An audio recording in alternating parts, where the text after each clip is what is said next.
Hello, ഇന്ന് നമ്മളൊരു shorts stitch ചെയ്യുന്ന വീഡിയോ ആണ് കാണിക്കുന്നത്. വളരെ എളുപ്പമാണ് നമുക്കൊരു ഷോർട്ട്സ് സ്റ്റിച്ച് ചെയ്തെടുക്കാൻ വേണ്ടിയിട്ട്. നമുക്ക് എങ്ങനെയാണ് അത് സ്റ്റിച്ച് ചെയ്യണമെന്നുള്ളത് നോക്കാം. ഒരേ സൈസുള്ള 2 പീസ് ക്ലോത്താണ് ഇവിടെ എടുത്തിരിക്കുന്നത്. 2 പീസ് ക്ലോത്തും ഒരുമിച്ച് ഒപ്പം വെച്ചതിന് ശേഷം ഇതേപോലെ രണ്ടായിട്ട് മടക്കിയെടുക്കുക.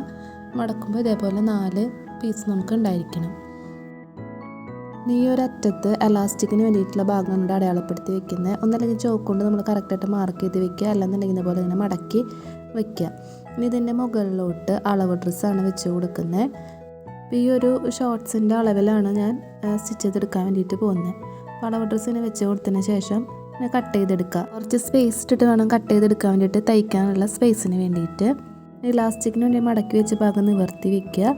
ഇനി അരവണ്ണം മാർക്ക് ചെയ്ത് കൊടുക്കണം. അളവ് ഡ്രസ്സിൻ്റെ എലാസ്റ്റിക് ഇതുപോലെ വലിച്ചു പിടിച്ചിട്ട് എത്രയാണോ കിട്ടുന്നത് അതിൻ്റെ പകുതിയാണ് നമ്മൾ അരവണ്ണമായിട്ട് ഇവിടെ മാർക്ക് ചെയ്ത് കൊടുക്കേണ്ടത്. അങ്ങനെ മെഷർ ചെയ്യാനായിട്ട് ബുദ്ധിമുട്ടാണെന്നുണ്ടെങ്കിൽ ടേപ്പ് എടുത്തതിന് ശേഷം ടേപ്പിൽ മെഷർ ചെയ്തെടുക്കുക. നന്നായിട്ട് വലിച്ചു പിടിച്ചിട്ട് ടേപ്പിൽ മെഷർ ചെയ്തെടുക്കുക. അപ്പോൾ എനിക്കിവിടെ 18 കിട്ടുന്നത്. 18ൻ്റെ പകുതി 9 ഇഞ്ചാണ് നമ്മളിവിടെ മാർക്ക് ചെയ്യേണ്ടത്. പ്ലസ് ഒരു 2 ഇഞ്ചും കൂടി മാർക്ക് ചെയ്യുക തയ്ക്കാനുള്ള സ്പേസിന് വേണ്ടിയിട്ട്. അപ്പോൾ ഇവിടെ 11 ഇഞ്ച് മാർക്ക് ചെയ്തിട്ട് കട്ട് ചെയ്തെടുക്കുക. കട്ടിങ് കംപ്ലീറ്റ് ആയിട്ട് കഴിഞ്ഞിട്ടുണ്ട്. ഇതെങ്ങനെയാണ് സ്റ്റിച്ച് ചെയ്യണമെന്നുള്ളത് നോക്കാം. ആദ്യം ഇതിൻ്റെ അടിവശം ഇതേപോലെ മടക്കിയിട്ട് സ്റ്റിച്ച് ചെയ്തെടുക്കുക.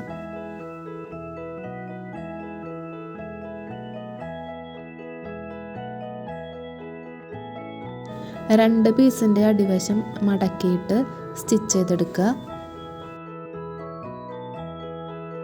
2 പീസും മടക്കി ഇതേപോലെ സ്റ്റിച്ച് ചെയ്തെടുക്കുക.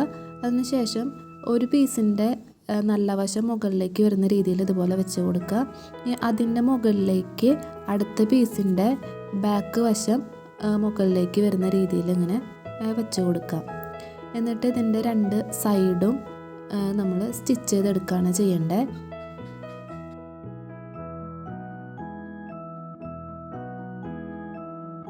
സൈഡ് സ്റ്റിച്ച് ചെയ്യുമ്പോൾ 2 സ്റ്റിച്ച് കൊടുക്കുന്നുണ്ട്. അതേപോലെ അടുത്ത സൈഡും ഇതേപോലെ സ്റ്റിച്ച് ചെയ്തെടുക്കുക. ഇവിടെ ഞാൻ 2 സ്റ്റിച്ച് കൊടുത്തിട്ടുണ്ട്.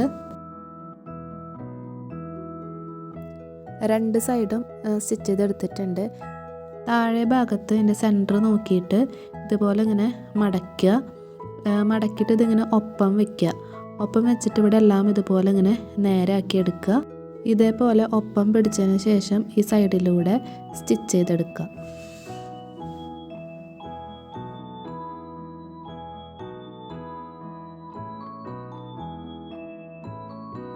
ഇനി ഇലാസ്റ്റിക് വെക്കേണ്ട ഭാഗം ഇതുപോലെ മടക്കിയിട്ട് സ്റ്റിച്ച് ചെയ്തെടുക്കുക.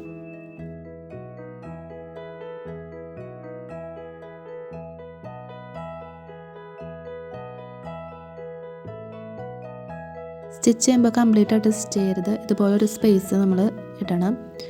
അതിലൂടെയാണ് നമ്മൾ എലാസ്റ്റിക് ഇട്ട് കൊടുക്കുന്നത്. അപ്പോൾ എലാസ്റ്റിക് ഇതുപോലെ സൂചിയിൽ ഇട്ടതിന് ശേഷം ഇതിൻ്റെ ഉള്ളിലോട്ട് ഇങ്ങനെ ഇട്ട് കൊടുക്കുക.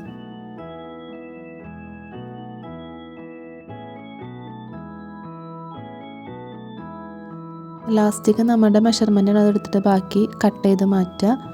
അതിന് ശേഷം അത് ഇതുപോലെ ഇങ്ങനെ വെച്ചിട്ട് സ്റ്റിച്ച് ചെയ്തെടുക്കുക.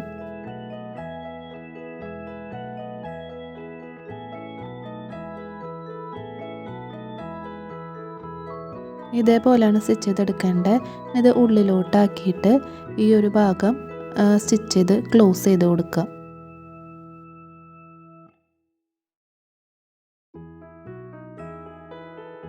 ഇതേപോലെയാണ് സ്റ്റിച്ച് ചെയ്തെടുക്കേണ്ടത്. അപ്പോൾ ഇന്നത്തെ എൻ്റെ വീഡിയോ നിങ്ങൾക്ക് എല്ലാവർക്കും ഇഷ്ടപ്പെട്ടു, യൂസ്ഫുൾ ആയെന്നുണ്ടെങ്കിൽ വീഡിയോ ഒന്ന് ലൈക്ക് ചെയ്യുക, ചാനലൊന്ന് സബ്സ്ക്രൈബ് ചെയ്ത് സപ്പോർട്ട് ചെയ്യുക. താങ്ക്